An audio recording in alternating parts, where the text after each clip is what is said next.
ગૃહમંત્રી અમિત શાહે પ્રચારના શ્રી ગણેશ કરી દીધા છે. બાદમાં તેઓએ ગાંધીનગરમાં લોકસભા જનસંપર્ક કાર્યાલયે બેઠક પણ યોજી, જ્યાં તેઓએ લોકસભા બેઠક દીઠ આવેલી વિધાનસભામાં મહત્વના હોદ્દેદારો સાથે 1-to-1 બેઠક કરી.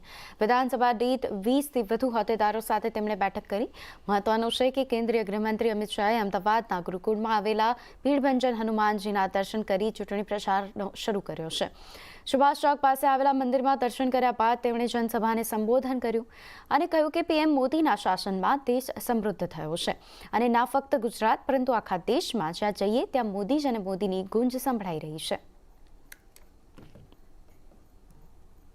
ઇલેક્શન જીતવું એ લક્ષ્ય રાખવું જ જોઈએ ને હોય જ, અને જીતવાનું જ છે ડંકાની ચોટ પર જીતવું.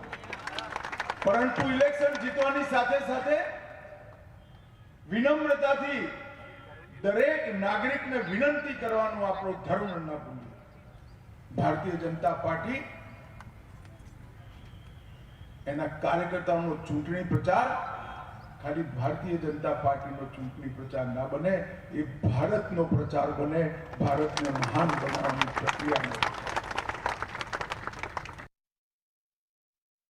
નરેન્દ્રભાઈ આ બધું જ કરવાની સાથે સાથે દેશને સુરક્ષિત કરવાનું કામ અગર કોઈ એક વ્યક્તિ આઝાદી પછી કર્યું હોય તો કેવળ ને કેવળ નરેન્દ્ર મોદીએ કર્યું. આતંકવાદ, નક્સલવાદ, ઘૂસપેઠ કોઈ છિદ્ર નથી છું. બધા વિચાર કરતા હતા કે કાશ્મીરમાંથી 370મી કલમ કઈ રીતે હટે, ને જોત જોતામાં 5મી 2019 370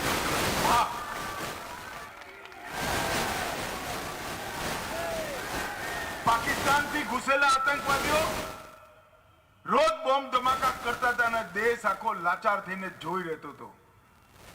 નરેન્દ્રભાઈના આયા પછી 2 ઘટનાઓ કરી, ઉરી ને પુલવામા.